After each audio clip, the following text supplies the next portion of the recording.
Baka lang may makuha pa tayong information tungkol doon sa batang babae na nakita ko. Wala namang mawawala kung susubukan ko. Nung nakausap mo yung batang babae, ano sinabi niya sa'yo? Meron siyang binanggit sa akin tungkol sa manika at sa tatay niya. Engineering ka pala?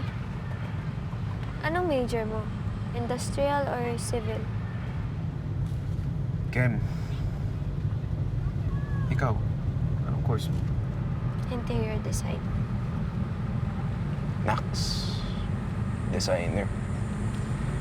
Mama ko yung pumili noon. Gusto ko talaga mag-IT. Bala ko mag-shift next sem.